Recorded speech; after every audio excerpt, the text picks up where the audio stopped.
Bonjour les filles. J'avais envie d'avoir une discussion à la suite des événements qui sont arrivés dernièrement. On parle de l'affaire Salvaille, mais beaucoup de l'affaire Roson. Vous avez toutes les trois touché de près ou de loin à l'humour. Isabelle, tu as écrit un livre qui s'appelle « Tomber en humour ». Ça là. Mélanie, tu es humoriste, mais tu es sexologue de formation. Tu ne pratiques plus, mais tu as quand même ta formation. J'ai un bac en sexologie, oui. Et Marilyn, tu es humoriste aussi, tu es chroniqueuse et tu animes aussi par le fait même des capsules sur YouTube qui s'appellent « Le courrier du cul ». Ouais, c'est ça. C'est ça. Avec du recul, comment vous voyez l'affaire Roson? Est-ce que ça a débloqué quelque chose chez les humoristes féminines? Bien, moi, mon réflexe a été de dire enfin, parce que, ayant travaillé pendant longtemps dans le milieu, je savais que cette culture du silence-là, que cette culture du harcèlement-là, que les agressions sont beaucoup plus fréquentes qu'on peut le penser. Je trouvais que moi, quand je suis arrivée en humour, des filles, il n'y en avait pas.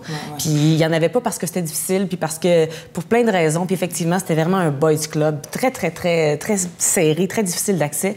Puis au cours des dernières années, j'avais, du moins peut-être de façon un peu naïve, l'impression que les filles prenaient de plus en plus leur place, que justement ces rapports-là, ces comportements-là avaient peut-être disparu en même temps. Puis là, quand j'ai entendu ces histoires-là, j'ai fait « Ah, je peux pas croire qu'il y a encore des filles qui vivent ça. » Et Marilyn, effectivement, t'es un petit bébé en humour. Moi, ça fait 5 minutes. Ça fait 5 minutes sorti de l'école. J'étais un peu encore sous le choc.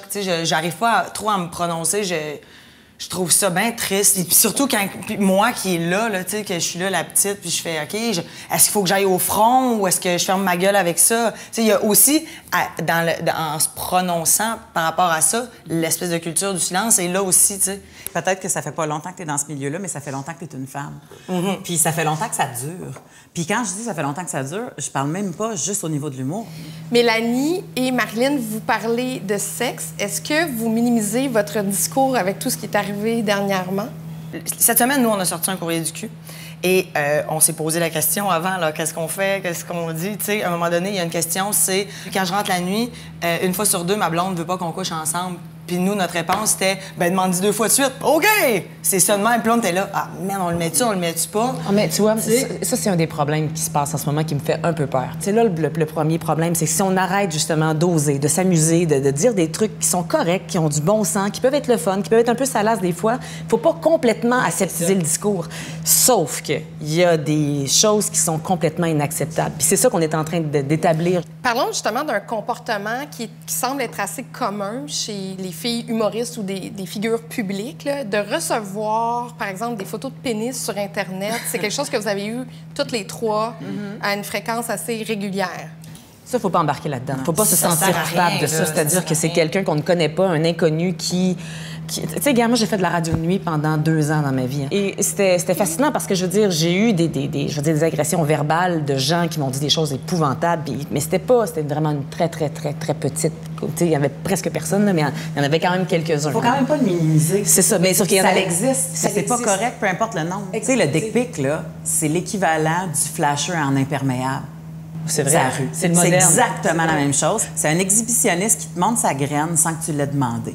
Puis ça, c'est pas légal. C'est juste que nos lois vont pas assez vite pour suivre le mouvement Internet. Parce qu'il y en a tellement. Peuvent pas. Dans ma tête, c'est aussi illégal.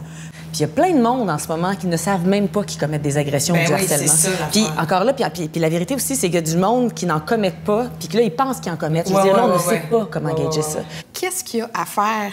Parce qu'on dit mettre des mesures en place. Quel genre de mesures on peut mettre en place? Il y a comme rien de concret. Mais je pense qu'il y a une tête. Déjà, si les hommes et les femmes, on se retrouve vers le centre, et pas juste, vous, les hommes, vous êtes mal à l'aise en ce moment, profitez-en parce que nous, ça fait 100 ans qu'on vit ça.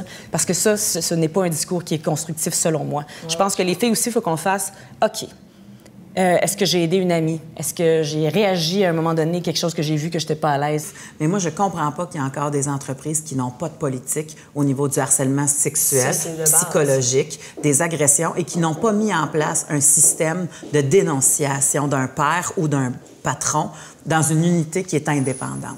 Quand je pense à la génération de Marilyn, qui est plus jeune, qui est plus crue, est-ce que vous sentez qu'il va y avoir quelque chose qui va changer aussi dans votre discours? Bien, moi, j'ai des grosses remises en question quand même, là, tu sais, parce que j'ai commencé un peu, mon premier contrat professionnel, c'était le Mike Ward Show. Je faisais des coulisses, puis tout ce que je voulais dans mes entrevues, c'était embrasser la personne sur la bouche. Fait que j'étais tout le temps en train de faire... comme ça. C'est super. Tout le monde embarquait, tout le monde a ri. Je me suis mis à avoir comme c'est un peu cette réputation-là. Là. Le monde était tout le temps comme « Ah, Marilyn la touchy ». Mais là, je suis comme « Attends un peu, là. » Tu sais, je me dis, je suis dans les respects. En tout cas, c'est un peu ça, la base de mon personnage. La fille qui est un peu trop prenante puis un peu trop intense. Puis qui rentre dans ta bulle puis qui fait comme « Je t'aime, toi. Viens ici, je t'aime même si tu me dis non. » Tu sais. Fait que là, il y a comme quelque chose de... C'est fou, hein, la réflexion que tu es obligée de faire. Ben oui. Puis en même temps, je trouve ça cool de l'avoir, cette réflexion-là. Merci, les filles. Merci.